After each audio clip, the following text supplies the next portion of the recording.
Hey guys, this is a video. This video will stand in as my Wrestling Week in Review podcast slash live stream. I was going to go live on my second channel, but I can't seem to do that at the moment. It says I have to wait 24 hours. So hopefully by next week I will be able to go live on my second channel. So let's just get into it. For now, I want to make sure that this video is less than 10 minutes. At least 10 minutes, maybe less than that. Monday Night Raw was really good. I'd give it a 7.5 out of 10. We got, I don't know, say yeah, 7.5. We got Triple H opening the show with Cody Rhodes. Cody Rhodes talked about his match at WrestleMania. The Rock there were thank you Roman chants during this main opening segment. The Rock would also interrupt Cody Rhodes, told Cody Rhodes that he will be going away for a while. Obviously, he's got a movie that he's shooting soon. But then when he comes back, he's coming after Cody. Obviously, it's for the championship that Cody recently won at WrestleMania, so he's going to be going after that. Then The Rock gave Cody something. I'm not sure what it is. I don't even think we even found out on Saturday what it is. But hopefully we find out soon what that was. We had a bit of an awkward moment when Cody Rhodes and Rock decided to swap belts and decided to hold the other one's belt for a few seconds, which I'm not sure what that was about. I mean, we got some "This is awkward" chants during that moment, so I don't know. We got some NXT call-ups. Ilya Dragunov took on Shinsuke Nakamura. That was a cool little match. Ilya Dragunov obviously won. We also got Roxanne Perez, who technically, I guess you could say, made her main roster debut, but then also made her second unofficial appearance, considering her first appearance unofficially was in the Royal Rumble match last year, women's Royal Rumble match last year. We got a Sheamus promo.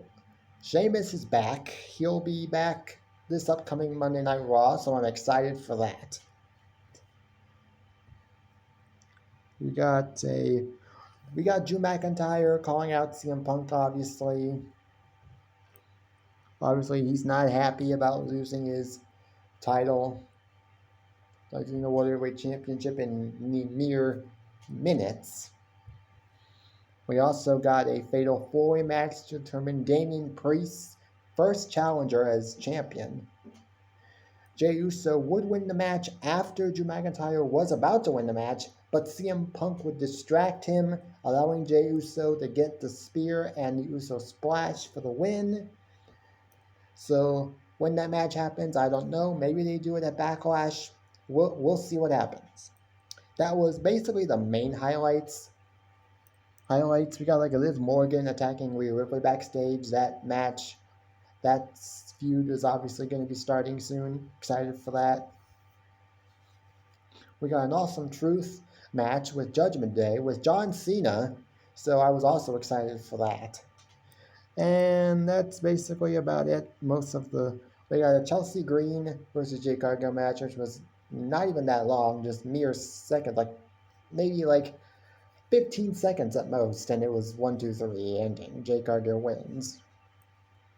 But hey, it is what it is. NXT was also very good. Maybe not as good. I'll give it a 7 out of 10 this week. We got new NXT Tag Team Champions Axiom and Nathan Frazier. They beat the Wolf Dogs of Baron Corbin and Braun Breaker. After the match, Braun Breaker would address the NXT crowd that was there, thanked the crowd, thanked Shawn Michaels, and thanked Triple H, and thanked Baron Corbin, his tag team partner, for taking a chance on him, basically.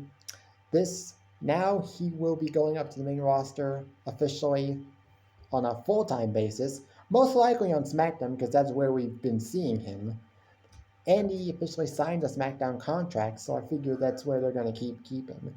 Whether Baron Corbin goes with him up to the main roster is something that I don't know. Maybe they do that. Maybe they feel like Baron Corbin needs to be on the NXT roster for a few more months or so, just to further develop his new character, which I think has been good since this may very well be the best Baron Corbin we've gotten since his days as the Lone Wolf, and I like it. I liked their tag team; it was cool. We also after the match we got the Final Testament attacking Axiom and Nathan Frazier. That was actually pretty cool and something that I did not see happening. So that was interesting. We got another thing that was interesting that happened this week on NXT was that we got No Quarter Catch Crew in a number of segments and then had a match with the family of Tony Stacks, Channing Stacks Lorenzo, and Luca Crisafino, however you say his last name. But what was interesting is that Drew Gulak's name, Drew Gulak, was not shown on the Titantron when they make their entrance. His name and his picture was taken off. So I wonder if they're addressing the allegations that Ronda Rousey made about him. If so, then I think it's a good idea to just keep him off television right now until they address the situation involving him. But that's okay. We got a debut on NXT. We got Javon Evans. Apparently he's 19 years old. He got an impressive win over Scripps, aka Reginald, who was Carmella's former sommelier, before he then went over to be, I guess, Nia Jax's boo or boy toy or whatever he was. But and then we also got an Obafemi segment with Ivar coming back to NXT. He took out Obafemi. More than likely, we're going to be getting a match between those two for the North American Championship, which I am more than excited about. Wasn't much else that happened. So, but again, NXT was pretty good this week. Not bad, not great, but it wasn't. But it was still good. Now, AEW Dynamite was the worst show of the week. Usually it's pretty good, but this week it was nothing but a hot mess. And it was all because of their stupidity in showing the all-in footage that involved CM Punk and Jack Perry's altercation. It did nobody any favors. Yes, it did show that Punk was the aggressor, and that Jack Perry was just did nothing to provoke CM Punk, but it didn't really do much of anything to prove that they should have aired the footage. Nothing that they showed proved that they should have aired the footage. It was a stupid idea. I don't know why Tony Khan thought it was a good idea to do it. That's why this week's NXT will get me a 5 out of 10, because there were some good segments and matches, like Penta El Zero Miedo versus Adam Copeland. That was a great match. Samoa Joe versus Dustin Rhodes was a good match. Everything else was either like meh or the segment where they aired the all-in footage was just terrible. We also got a segment with Mercedes Moné. Someone would apparently take out Mercedes. I don't know who did, but someone took out Mercedes during her segment. Wasn't much to talk about. It is what it is. SmackDown was also very good. I'd give it a 7.5 out of 10. A 7.5 out of 10. We got Cody Rhodes obviously opening the show. We got a Bloodline backstage segment. We also got a Bloodline segment in the ring where Solo Sikoa basically said that losing has consequences. Jimmy lost at WrestleMania, so he is now kicked out. Tama Tonga apparently made his debut during this segment. This was great from start to finish. What happens now, we will have to wait and see, obviously.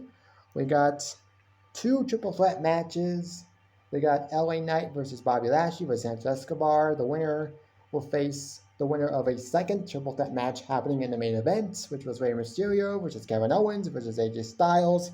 LA Knight wins the first triple threat match. AJ Styles wins the second triple threat match. Those two will face off next week, with the winner facing Cody Rhodes at Backlash for the undisputed title. We also got a bunch of promos. Austin Theory and Grayson Waller cut a great heel promo. So did Logan Paul. We also got a Naomi versus Tiffany Stratton match. Obviously, that match was to determine. At first, it was just a match. Now they decided to make it a match. It wasn't planned, but Naomi wanted to face Tiffany Stratton with the opportunity to face Bayley on the line. She would win. So now we're getting that match next week on next week's Friday Night SmackDown. And that was about it. So I would give SmackDown this week a 7.5 out of 10. All in all, pretty good week for wrestling. AEW Dynamite was obviously the worst show of the night for good reasons, for great reasons. But damn, that's about it. That's about it, guys. Not much else to talk about. I'll see you guys next week, hopefully. And until then, peace. Bye, guys.